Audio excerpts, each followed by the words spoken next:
இன்று மாநில அரசினுடைய பட்ஜெட்டை தாக்கல் செய்கிறார்கள். நேற்று இது ஏதோ சாதாரண பத்திரிகை செய்தி அல்ல, அல்லது யாரோ எதிர்க்கட்சிகள் கூறுகின்ற குற்றச்சாட்டு அல்ல.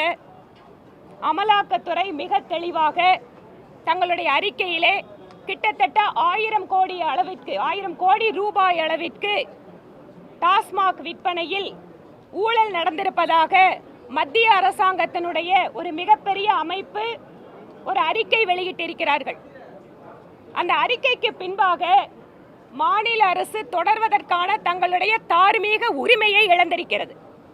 இந்த பட்ஜெட் தாக்கல் பண்றது கூட இந்த அரசாங்கத்துக்கு எந்த விதமான அருகதையும் கிடையாது என்றே பாரதிய ஜனதா கட்சி நினைக்கிறது. 1000 கோடி ரூபாய் ஊழல் மட்டுமல்ல, சட்டம் ஒழுங்கு பிரச்சனை, தங்கள் நிர்வாகத்தின் மீது மக்களுக்கு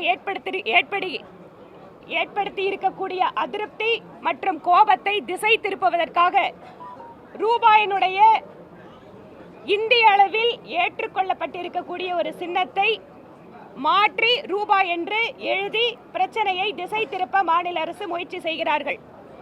ஒவ்வொருத்தரும் இந்த நாட்டில் பதவி ஏற்றுக்கும் போது அரசியலமைப்பு சட்டத்தின்படி நடந்து கொள்கிறேன் என்று சொல்லித்தான் அத்தனை பேரும் உறுதிமொழி எடுத்துக்கொள்கிறோம்.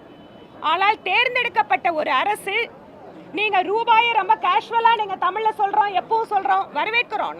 நம்ம மொழியில நம்மளோட எல்லா விஷயத்தையும் எழுதணும், படிக்கணும், தாய்மொழியில நம்ம பேசணும். பாரதிய ஜனதா கட்சி தாய்மொழிக்கு மிகுந்த முக்கியத்துவம் கொடுக்கக்கூடிய கட்சி.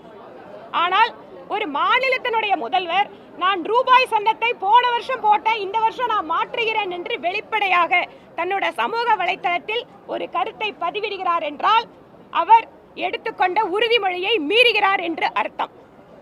திராவிட முன்னேற்ற கழகம் இந்த நாட்டினுடைய ஒருமைப்பாடு குறித்து பல்வேறு காலங்களில் என்னவெல்லாம் பேசியிருக்கிறார்கள் என்பது சரித்திரம் அறிந்தது. ஆனால் மாநில அரசினுடைய தோல்விகளை மறைப்பதற்காக மாநிலத்தினுடைய முதலமைச்சரே ரூபாய் என்பதை இனிமேல் நாங்கள் குறிப்போம் என மாநில அரசினுடைய ஊழல்களை மறைப்பதற்காக ஒரு நாடகத்தை நடத்தி கொண்டிருக்கிறார் என்றே பாரதிய ஜனதா கட்சி நினைக்கிறது. அதனால் அவர்கள் தாக்கல் செய்கின்ற நிதிநிலை அறிக்கையை இன்று புறக்கணிக்கிறோம்.